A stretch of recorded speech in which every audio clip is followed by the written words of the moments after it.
ပွဲတစ်ပွဲမှာ headliner ကိုမကြည့်ပဲပြန်သွားတဲ့ပေါ်တာတွေကိုတွေ့ဘူးလား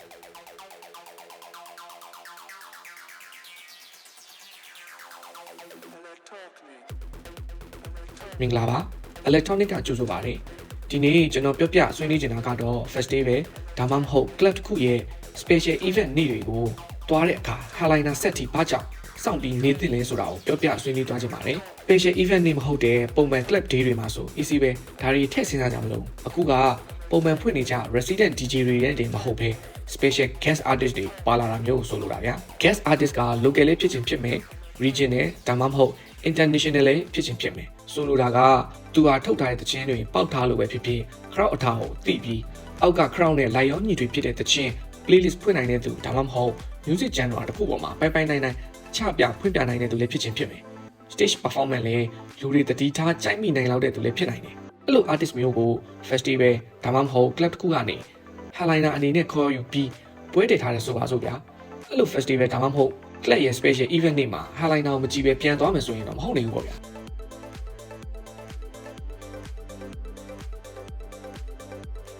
headliner set ထိုင်းနဲ့ပတ်သက်ပြီး music and performance ကိအပြင်ထပ်ဆောင်ပြောပြချင်တာတွေလည်းရှိသေးတယ်သူ့ရဲ့ set ထိုင်းကများသောအားဖြင့်အလွဲမဲ့ရမယ်ဆိုရင် festival တွေမှာဆိုရင် close အပိတ်ဖြစ်ပြီးတော့ club မှာဆိုရင် 12am ကနေ 2am အချိန်တစ်ခုခုမှဖြစ်လိမ့်ရှိပါတယ်ပွဲစီစဉ်သူက headliner ရဲ့ set ထိုင်းမှာ full production ကိုအပြည့်သုံးပါတယ် okay အဲ့တော့ stage performance နဲ့ music ပိုင်းအပြင် full production ဆိုတဲ့ term တစ်ခုပြောကြရှိလာပြီဗျာ production လို့ဆိုတဲ့နေရာမှာ festival နဲ့ club တွေမှာအသုံးပြုတဲ့ audio lighting LED နဲ့ special effect တွေကိုဆွံ့လာဖြစ်တယ် headliner set ထိုင်းမတိုင်ခင်မှာ audio ဆိုရင်လည်းအပြည့်မလွတ်သေးတာမျိုး lighting ဆိုရင်လည်းရှိနေတဲ့မီးပွင့်အမျိုးအစားတွေအားလုံးထုတ်မသုံးသေးတာရင်းနဲ့ special effect လို့ခေါ်တဲ့ CO2 အငွေ့ confetti နဲ့ flame အဲ့ဒါတွေကိုအကုန်ထုတ်မသုံးသေးပါဘူး headliner အချိန်ရောက်မှရှိသမျှ audio lighting LED special effect အကုန်လုံး full production စသုံးပါတယ်ဆိုတော့ဗျာ music အရာရော production အရာရောအရန် happening ဖြစ်စေမဲ့အချိန်ကိုလက်လွတ်ပြီးပြန်သွားတာတို့ KTV သွားတာတို့လုပ်ရင်တော့နှမျိုးကြာကြီးပဲဗျာ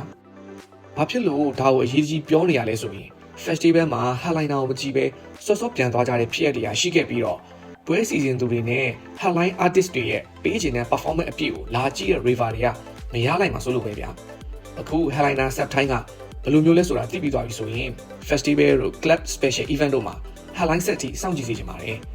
river တွေအနေနဲ့ performance နဲ့ production အပြည့်ကိုခံစားရပြီးပုံမူပြောင်းမှာဖြစ်တယ်လို့ပွဲစီစဉ်သူဟာလည်းအဲ့အချိန်မှာ production အပြည့်သုံးပေးလားဒါမှမဟုတ်ရင် headliner artist ဟာလည်းတကယ်ကို headline role နဲ့ထိုက်တန်မှုရှိမရှိဆိုတာကိုယ့်လူတို့ဆုံးဖြတ်လို့ရမှာဖြစ်ပါတယ်အဆုံးထိနားထောင်ပေးတဲ့အတွက်ကျေးဇူးတင်ပါတယ်ပြောပြဆွေးနွေးစရာရှိရင်လည်း comment မှာပြောပြပေးလို့ရပါတယ်